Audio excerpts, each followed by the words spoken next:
In this movie, we're going to talk about subclipping. Now, many of you may already know what subclipping is, but if you don't, a lot of times when you videotape something, you may record an interview and it may be 20 minutes long, and you want to be able to break it up into small, let's call them bite-sized chunks, and you want to be able to organize these small selects and be able to find them quickly. And that's what subclipping is all about, taking a large clip and breaking it into smaller sections that you can easily find. Well, in Final Cut Pro 10, it's really easy, and I love the way that you can create subclips, but the surprising thing is, if you ever did a search for the word subclip in the help menu, you won't find anything. But you can still subclip, you just have to think a little differently. You're going to take advantage of Final Cut Pro 10's ability to make a clip a favorite, reject a clip, or unfavorite a clip. Now, I know we haven't covered creating a new project yet, but just so we can quickly get in and show you how effectively you can subclip, go ahead and click on the small plus in the lower left-hand corner of your screen to create a new project. Since we're just going to use this project as a test, just leave the name as New Project and hit the Enter key. Now, I've intentionally started with a completely blank timeline because I want everything to be fresh and clear. Now, the first clip we're going to subclip is one of the dance clips. It's in B-roll. It's called B-roll Dance Rehearsal 25. I picked this because there's two different things happening. If I skim across it, I see this woman dancing, which I want to be one subclip, and then I have Pablo dancing, which will be a second subclip. As a matter of fact, I even want to get rid of all this junk at the end of just the students standing around and the camera shaking.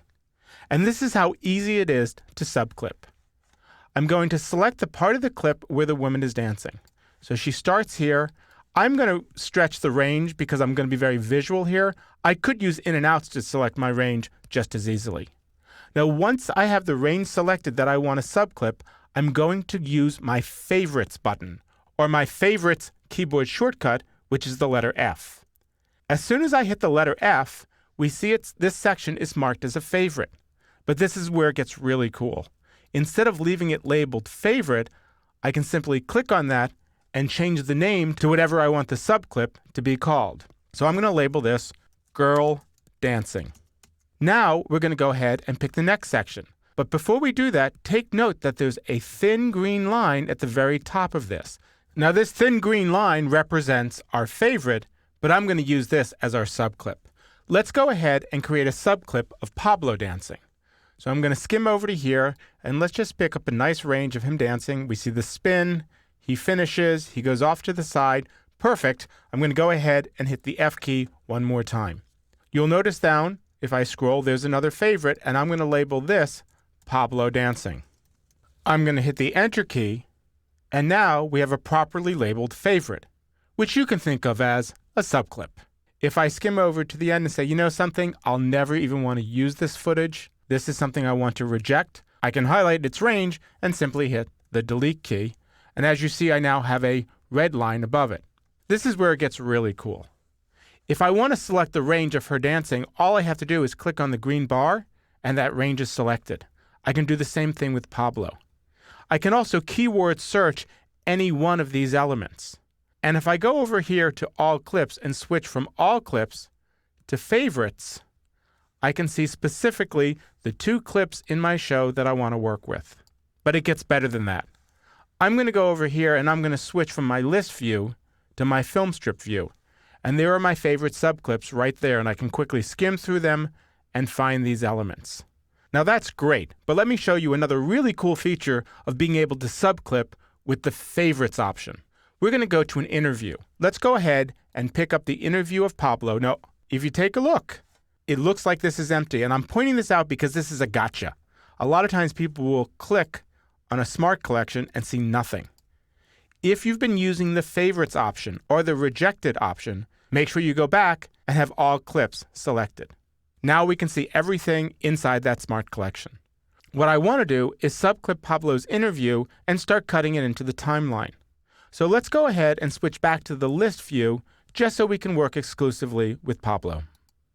Now, a lot of people working with Final Cut Pro 10 are surprised that if I cut a clip into my timeline, let's go ahead and drag that in, and then I go back to the clip, I'm going to jump to Jackie and jump back to Pablo, I don't know the part of the clip that I've used. I'm going to use the same subclipping strategy and teach you a great trick to know exactly what part of the media has been used and what part is still to go.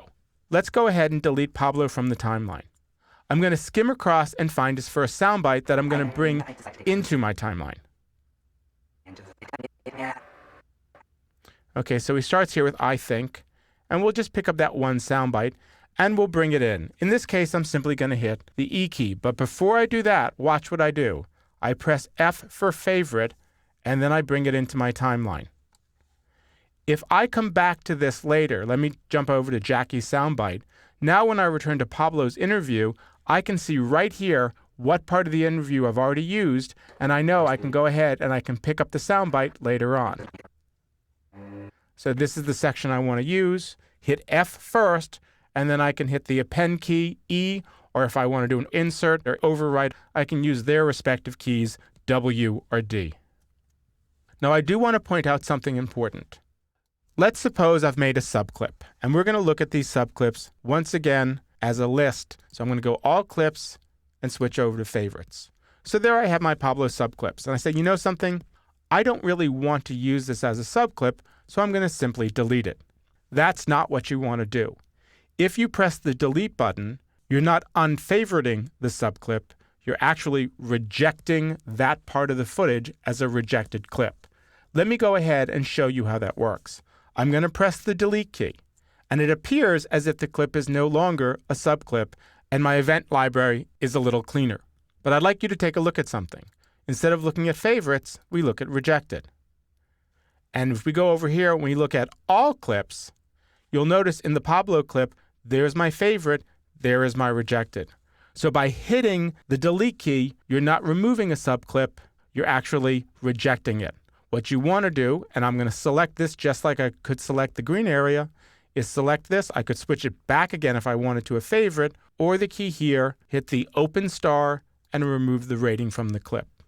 So as you can see, it's a very quick way to go through all your clips, mark them as favorites, label them, and sort them. And also if you're editing interviews or back and forth between two characters, just hit the F key to make it a favorite before you bring it to your timeline. And then when you go back to that clip later, you can see the part that you used.